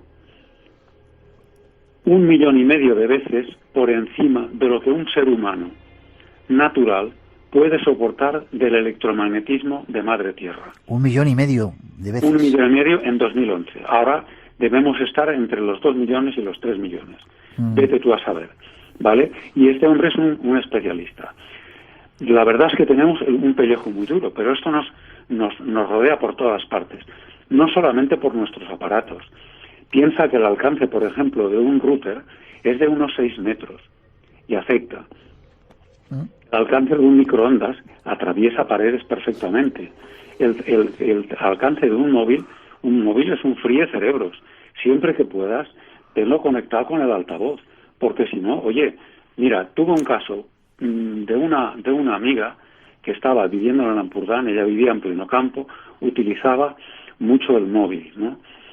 Y siempre lo utilizaba con la mano izquierda. Vale, muy bien. Y muchas horas al día, por cuestión de su trabajo, se estaba desplazando continuamente, lo utilizaba, muchas horas al día. Bueno, tuvo que ir al médico y le detectaron un linfoma. Salvó la vida de milagro. ¿Dónde tenía el linfoma? Detrás del ojo izquierdo. ¿Vale? ¿En qué lado? En el izquierdo, donde justamente ella ponía siempre el móvil.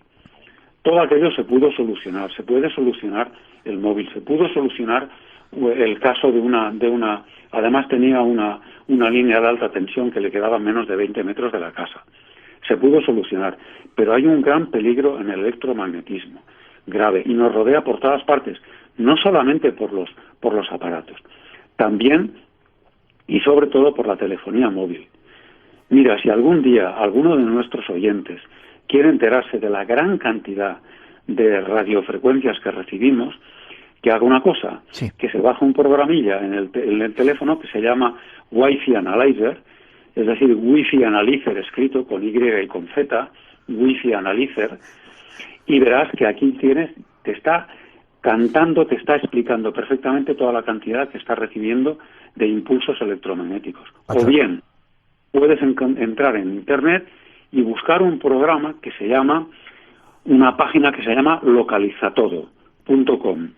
Y ahí puedes llegar a ver un mapa en el que te aparecen todos los barcos y todos los aviones que están en movimiento, emitiendo señales a satélites y devolviendo esa señal al suelo.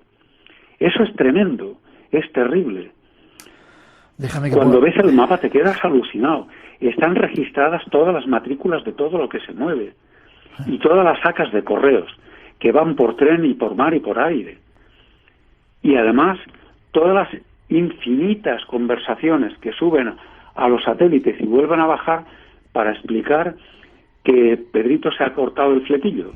Y eso supone una novedad, pero es una auténtica animalada desde el punto de vista electromagnético. Espacio en Blanco. Tu cita con lo desconocido. En Radio Nacional. Con Miguel Blanco. Con Ferran Renau esta noche en el programa. Si antes, Ferran, me dabas miedo con los espíritus, las memorias, ahora me has puesto los pelos de punta. ¿De qué forma, y te emplazo para volver al programa otra vez, estamos casi terminando, ¿de qué forma se puede... bueno, antes de nada, cuando hablábamos de geobiología, Mariano Bueno decía que se habían dado casos de, en una determinada parte de un edificio, todas las personas que estaban en esa habitación habían acabado teniendo una enfermedad, incluso un cáncer, y todos en la misma parte. Si estaban durmiendo en el mismo sitio, en el primero, segundo, tercero, cuarto, quinto, en todos los pisos de ese edificio, acababan desarrollando un mal por ese cruce de energías y esa serie de cruces geopatógenos que vosotros habláis. ¿Es así? Es decir, ¿la radiación puede llegar no solamente desde la Tierra al primer piso, sino llegar a un edificio alto? Sí, es cierto, pero depende mucho del estado de conciencia, y eso es un tema del que quizás deberíamos hablar otro día porque es más largo. Vale, lo apunto. Pero efectivamente yo tuve un caso precisamente en Castellón, y referido a mi cuñado, que resulta que en toda esa vertical resultaba que habían un montón de enfermedades poco explicables, ¿vale? Y él mismo acabó teniendo esclerosis múltiple. Es decir, que poca broma, porque esto es rigurosamente cierto, sí. Vale. Es cierto. Vamos a la parte más constructiva. Domoterapia de luz es como se llama el trabajo que tú has hecho. ¿Cómo llegas a sanar una casa? ¿De qué manera? Cuando son espíritus, decías, ¿lo dejabas en manos de Dios, en manos de la divinidad? En general es todo ello. Vamos a ver, tenemos que partir de la base de que todo proyecto de vida saludable de una persona o de una familia tiene derecho a una luz saludable. Entonces, cuando yo analizo la salud de una casa, de una vivienda o de un lugar, y veo que allí viven personas y que no viven bien, y que me dan estas señales de que duermen mal, de que tienen una pérdida anormal de energía, de que resulta que tienen miedos, de que notan un cierto agobio, de que notan la sensación de que hay alguien más en la casa, ¿no? Bueno, todo eso, yo lo que hago es hacer un análisis, y cuando veo que aquello no funciona, lo que hago es, en un cierto estado de conciencia, pues yo miro hacia arriba, miro al cielo y digo, mira, este proyecto de vida, aquí verdad que no puede funcionar. ¿Esto se puede arreglar? Sí, pues vale, pues muy bien, muchísimas gracias. Y eso no es ninguna cosa rara. Yo soy un tío normal, pero es que las personas nos hemos olvidado de una cosa que conviene mencionar y acentuar, y es que nos hemos caído de la vida espiritual, nos hemos caído de la mesa espiritual. Imagina una mesa, y que en esa mesa hay varios objetos, y que en esos objetos, imagina que son las religiones. ¿Qué problema hay? Que se nos ha explicado la mesa espiritual desde dentro de cada religión. Y entonces, cuando somos personas normales, como yo, que no soy ni santero, ni milagrero, ni exorcista, ni soy nada de eso, sino que soy nacido y bautizado católico y nunca voy a misa, es decir, que soy una persona normal y corriente. Ajá. Cuando se sale de la religión, ¿qué le pasa? Que como la mesa espiritual se le explicó de la religión, se cae de la mesa. Y eso es lo que no nos debe ocurrir, porque tenemos derecho de nacimiento a comunicar con el absoluto. Todos. No hace falta que venga una persona como yo. Tenemos esas capacidades de nacimiento. Simplemente hemos olvidado de que podemos utilizarlas. Y utilizarlas espiritualmente de manera correcta. No desde la cabeza, desde el corazón. Es muy fácil. Yeah. Todo lo que explico es fácil, Miguel. Y uno se puede sorprender de los resultados. Déjame que te diga otra última pregunta. Mariano Bueno, estoy haciendo referencia a él con eso de la geobiología, decía que si dormías mal, quizás que tu cama estaba mal orientada o que había un cruce, y quizá cambiando de orientación la cama o de lugar, uno podía descansar mejor. ¿Eso sirve? Eso sirve mientras las aguas se mantengan en su sitio.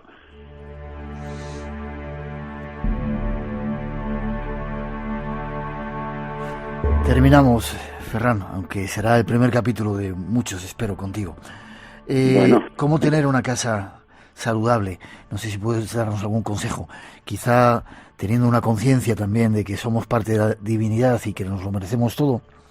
Sí. Abriendo las ventanas a que llegue la luz, entre el aire. Y sobre todo, con una actitud interior positiva y correcta. No hay que tener miedo, tenemos un escudo natural. En realidad las almas son oportunistas, las almas desencarnadas que nos pueden parasitar son oportunistas.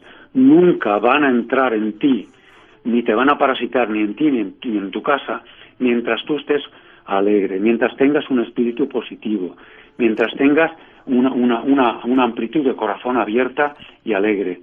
Te van a parasitar cuando estés triste, cuando estés deprimido, porque son oportunistas. Entonces intenta estar bien, intenta estar conectado con aquello que tú eres, que es una parte de la divinidad. ¿Y si Ese es el secreto. Ese es el secreto. ¿Y si tienes corrientes extrañas, electromagnetismo, ese tipo de cosas? No te preocupes, es lo mismo. Conecta con el cielo. Tienes derecho de nacimiento a hacerlo. No tengas miedo. Hazlo. Tienes ese derecho y ese don de nacimiento.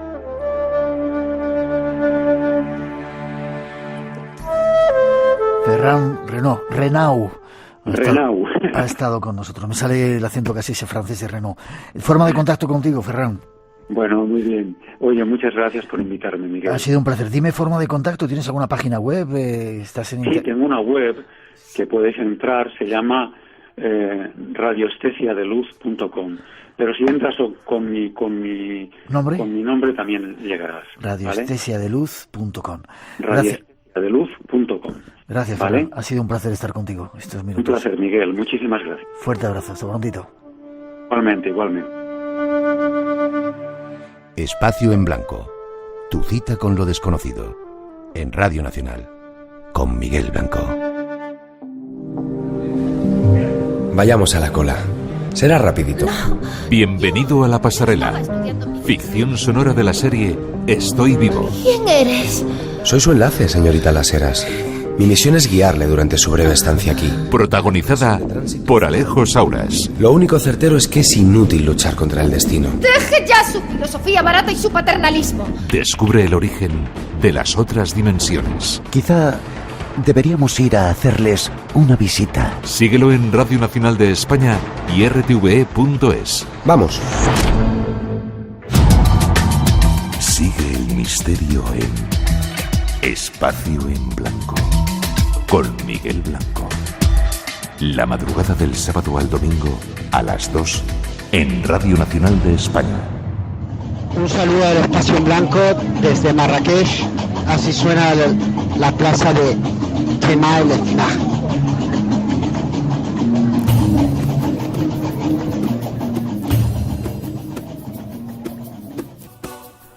Nos tomamos un tiempo de relax para entrar en la taberna del Derviche Blanco, una taberna muy singular, muy especial, donde uno encuentra paz y otra serie de cosas que, según dicen, sirve de alimento para el alma. Y ahí está el Derviche Blanco.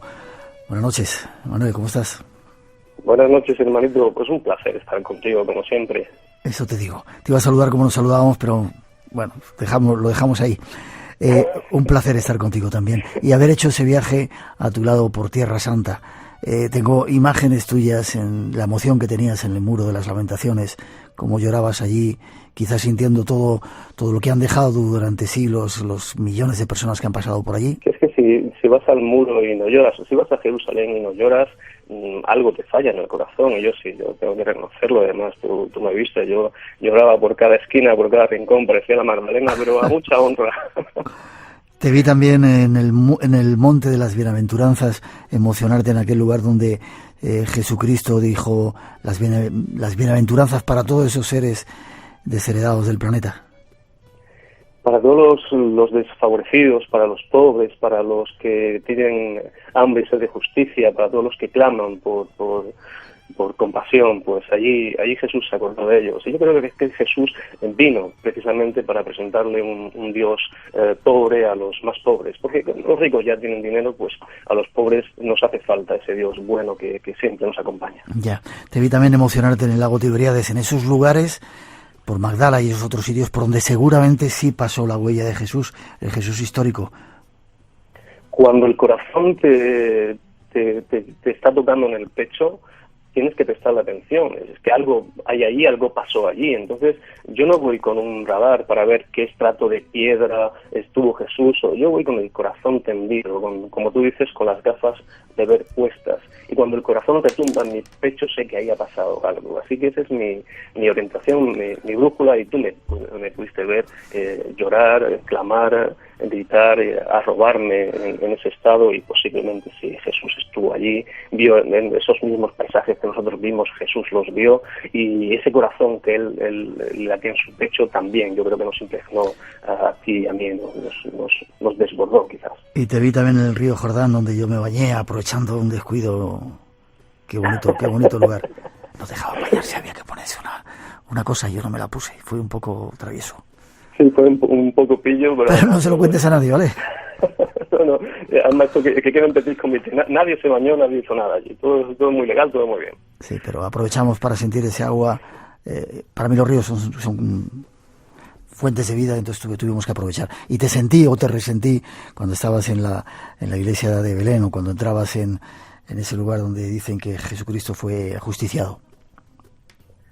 Y donde es que son tantos lugares, fíjate que es que estás hablando del río Jordán, pero es que esa palabra Jordán ya te está resonando en el alma como algo que es tuyo, que te pertenece. Entonces, o Belén, es algo tuyo, es algo que te pertenece a ti, por lo cual no deberíamos dejar que nadie nos lo robe, no deberíamos dejar que nadie nos impida rezar un Padre Nuestro en el Monte de las Bienaventuranzas, o cantar un villancico en Belén, o qué sé yo, o rezar en el Muro de los Lamentos. Eso es nuestro, es parte de nuestra esencia, es parte de nuestra alma, y a pesar de tanto fanatismo como en algunas ocasiones nos encontramos, o tanta mente cerrada, hay que romper barreras y hay que hacer lo que el corazón que dispone en esos sitios, porque es allí donde realmente debe nacer la primavera, ¿no? Y como decía Neruda, ¿no? Pues podrán cortar todas las flores, pero no podrán parar la primavera, y la primavera somos nosotros, peregrinos que llegamos allí y hacemos justamente aquello que nos prohíben hacer, porque eso es lo que se debe de hacer allí.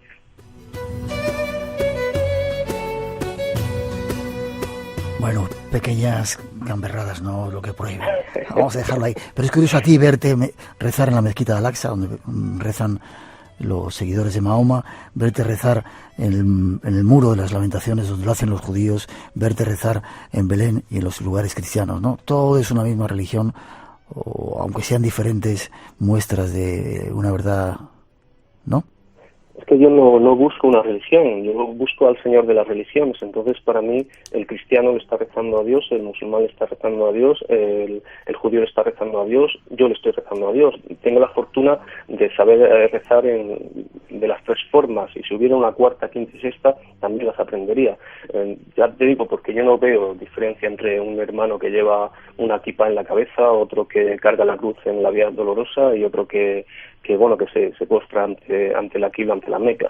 Para mí, el corazón es el mismo, y Dios es el mismo. Gracias por el ejemplo, gracias por ese Padre Nuestro que no pudimos rezar en el Monte de las Bienaventuranzas porque estaba, no sé si prohibido, pero que sí hicimos en otro lugar donde seguramente Jesús se dio ese baño ritual. Y gracias por el viaje, a ti y a todos los que nos acompañaron y nos hicieron la vida fácil allí en Tierra Santa, en Israel y en Palestina. No, gracias a ti, porque además donde rezamos el Padre Nuestro también estaba prohibido, pero lo hicimos, porque es lo que hay que hacer. No estaba prohibido, de vez en cuando somos un poco traviesos. Hoy nos vas a contar un cuento. Yo no sé si has escrito un libro más, porque tú escribes libros cada 2 días. ¿Hay algún libro más que estés terminando?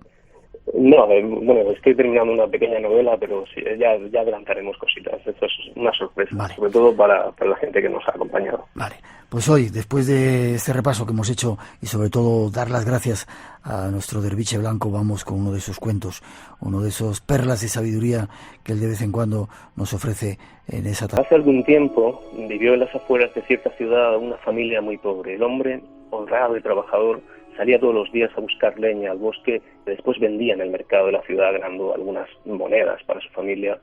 Como cada domingo, su hija, de pocos años, le acompañaba al mercado para ayudarle. En cierta ocasión, pasando por delante de una juguetería, la pequeña se quedó prendada de un collar de perlas de plástico que había en el escaparate. Imaginando que con aquel collar podría convertirse en una princesa, la pequeña tiró de la mano de su padre y le preguntó si tenían dinero para comprar ese collar. El hombre, con lágrimas en los ojos, le confesó que apenas sí tendrían dinero para comer ese día. No obstante, la pequeña no se dio por vencida y decidió juntar las monedas necesarias para comprar el collar, por lo que comenzó a ayudar a sus vecinos en sus labores, hacía pequeñas tareas en sus casas, cuidaba de otros niños. De esa manera, después de algunos meses, consiguió las escasas monedas que costaba el collar y se lo pudo comprar. La niña por fin se pudo comprar el collar, ¿no? Un collar que le hacía soñar. Le hacía soñar con otros mundos llenos de príncipes, de princesas, aunque ella llevaba la ropa roída y churretes en las mejillas. Sin embargo, el collar de perlas le hacía soñar que era una princesa. Cuando cayó la noche, su padre entró en el dormitorio y le preguntó: María, ¿me quieres? Desconcertada, la niña le contestó: por supuesto que te quiero, papá. Eres la persona más buena del mundo. Veo cómo trabajas todos los días para que podamos salir adelante. Te quiero muchísimo. María, si me quieres, regálame tu collar de perlas. María, agarrándose el collar con ambas manos, contestó: papá, por favor, no me pidas mi collar de perlas. He trabajado mucho para conseguirlo. Lo quiero tanto. Si quieres puedo darte cualquier otro juguete, pero por favor no me pidas mi collar de perlas. El padre, quitándole importancia al asunto, le dio un beso en la frente y salió de la habitación.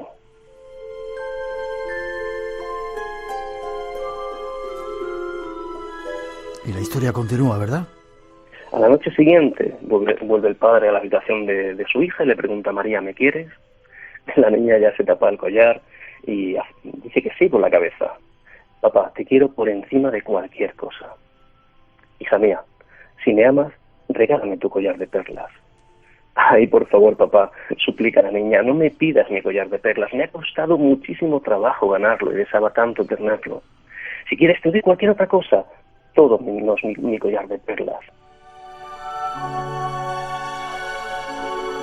El padre, como la vez anterior, le da un beso en la frente a su hija y sale de la habitación. Sin embargo, a la noche siguiente vuelve al dormitorio de la pequeña, pero esta vez algo había cambiado. Ella lo estaba esperando con lágrimas en los ojos. María, ¿qué te sucede? ¿Por qué lloras? Toma, papá, mi collar de perlas, te lo regalo. El padre se quedó inquietado. ¿Ya no lo quieres, hija mía? Oh, papá, sí que lo quiero, respondió ella, pero te lo doy porque te quiero más a ti, porque tú me lo has pedido, y tú eres lo más importante que tengo en mi vida. El padre se sentó junto a su hija en la cama, guardó el collar de perlas de juguete en su bolsillo y del otro bolsillo sacó un precioso collar de perlas auténticas. Hija mía, este es el collar de nuestra familia. Este collar pasa de generación en generación solamente cuando los hijos aprenden a valorar más el corazón de sus semejantes que los objetos materiales. El egoísmo es la enfermedad que está arruinando a la humanidad. Por tanto, recuerda siempre esta lección. Nunca valores más a las cosas que a las personas, sobre todo si esa persona te demuestra cada día su amor. Esta historia, ¿la has escrito tú o la has recogido de algún sitio? No, esta desafortunadamente no es mía, pero me resuena tanto en el corazón que tenía que compartirla con vosotros. Vale, hay otras muchas que has escrito en este viaje en Safed, donde la cuna de la cábala, que quizá nos cuentes en otro momento, ¿te parece? Siempre que me llames, ahí estaré, hermanito. Muchas gracias. Forma de contacto contigo, si la gente quiere saber más de esa taberna del Derviche Blanco, si quieren conocer alguna de tus obras, esos libros que escribes con tan especiales. Bueno, el último que hemos escrito, 50 cuentos para aprender a meditar, de edición Esquidonia. Hay forma de contacto, pues como siempre el email de Espacio en Blanco, espacioenblanco@rtv.es, o WhatsApp, y de forma más personalizada, pues la página de Facebook de la Taberna del Derviche, allí siempre 24 horas abierta. Muchas gracias, hermanito. Muchas gracias. Que Dios te bendiga, que sigamos encontrándonos en viajes y en esa taberna del Derviche Blanco y aquí en este Espacio en Blanco. Que Dios nos bendiga a todos. Un abrazo, hermanito. Fuerte abrazo para ti. Hasta pronto. Hasta pronto.